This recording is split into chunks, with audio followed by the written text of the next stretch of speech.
Hola, buenos días a todos y a todas. Ante todo, dar las gracias, agradecer al comité organizador y por darme la oportunidad de participar en este congreso. Soy Nuria Torres de la Universidad de Almería y os voy a presentar una ponencia en inglés. Bajo el título de Bernardine Evaristo, Activism, Resilience and Racism. I'm going to share some slides, some PowerPoint presentation. So from now on, I have to speak English. As Javier said, the title of my paper is Bernardine Evaristo, Activism, Resilience and Racism. As a way of introduction, I would like to mention that within the literary movement that is known widely as Black British literature, especially over the last 2 decades, more and more authors have recently been included on it. Something clear is the evidence that Bernardine Evaristo is one of the most popular and iconic British women writers and bestsellers of the moment, who is perfectly engaged with this term. Evaristo is the award-winning author of 8 books of fiction, including Girl, Woman, Other, published in 2019, for which she became the first Black woman to win the Booker Prize 5 years ago. This author has been published what has been catalogued as one of the most uplifting memoirs of 20 and 21. And this is the title of this work, of her work, Manifesto on Never Giving Up, published in 2021.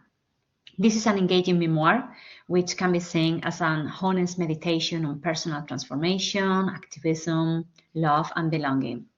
Through the present chapter, the present paper, some aspects of Evaristo activism and feminism will be shown. The presence of violence against women, their traumatic experiences, their capacity of resilience, and the concept of identity, not only in her fiction, but also in her memoir, will be also analyzed here. Black British feminism and womanism as identification is one of the sections I would like to talk about. I would say that Black British feminism as a body of scholarship is, according to Heidi Safi, located in that space of whiteness, that unchallenged hegemonic patriarchal discourse of colonial and now post-colonial times, which quietly embraces our common sense and academic ways of thinking. Morrison, Bonnet, and Fusco made reference to whiteness as a powerful place that makes invisible or even reappropriate things, people, and places that not want to see or hear, and then through misnaming, renaming, or not naming them at all, making up the truth. And I quote, "What we are told is normal, neutral, universal, simply becomes the way it is." Mercer and Hall in 1992 state that being Black in Britain was to be a state of becoming in a racialized sense, a process of consciousness. When color, and I quote, becomes the defining factor about who you are, and living submerged in whiteness, physical difference becomes a defining issue, a mark. Some Black women writers and scholars indicate that Black feminism is a meaningful act of identification. In this place, called home, named Black feminism, I quote, according to Safi, we, as racialized gender subjects, can collectively mark our presence in a world where Black women have for so long been denied the privilege to speak, to have a valid identity of our own, and a space to name ourselves. This paper contains a clear feminist base due to its defense to all women's rights in general, but according to the topic of this paper, my goal in here is focus on Black feminism, also known as womanism, since 4 decades ago. Let's talk now about womanist activism and literature very briefly. Well, womanist activism and literature are two areas which are connected and have an important effect on the other. It is claimed by Calenda Eaton and many other womanist theologians that Black activists and writers should separate themselves from the feminist ideology due to the fact that the main of a womanist should be to promote the issues affecting, and I quote Harris, not only Black women, but Black men and other groups that have been subjected to discrimination or impotence.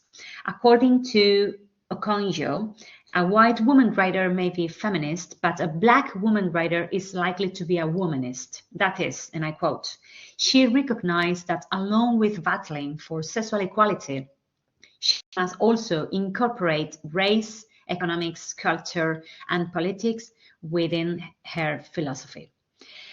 In Womanism, Literature, and the Transformation of the Black Community, a book that was published in 1980 by Eaton, Black women writers are portrayed as visionaries and also as activists for change in the Black community. Well, let's talk about now about the author, Bernardine Evaristo, who is a contemporary Black British author and also a consolidated activist and feminist writer.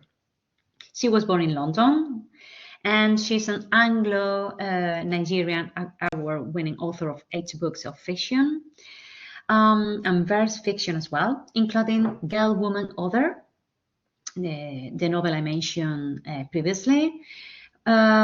She won the Booker Prize in 2019 with this novel, and she also published her own memoirs in her autobiographical work entitled Manifesto on Never Giving Up, as I said before, published in 2021.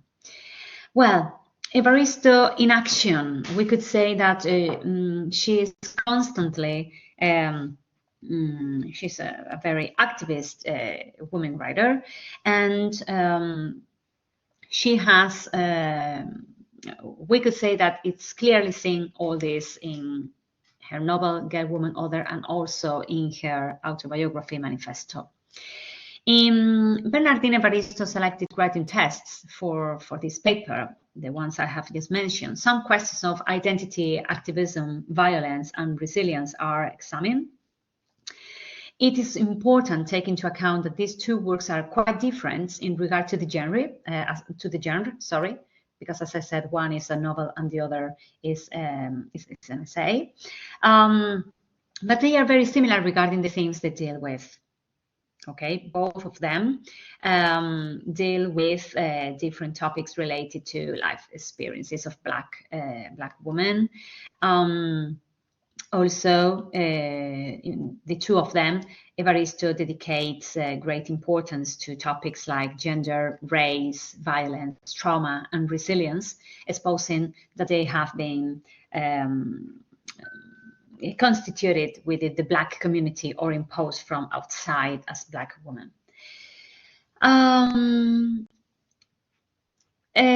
Racism, resilience, and resistance Evaristo narratives is so important as well.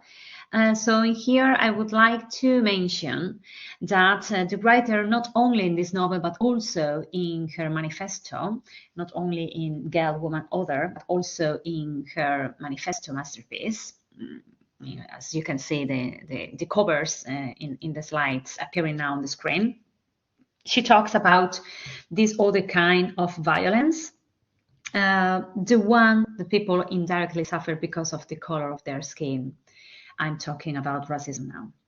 The author opens herself sincerely narrating how her parents and sister and brothers fought in order to try to deal with all this kind of violent situations they live only because they were Black. These facts, as she declares, had unavoidable repercussion her and all her family. And that's why there are so many racist episodes that her family live and which she narrates throughout the whole book.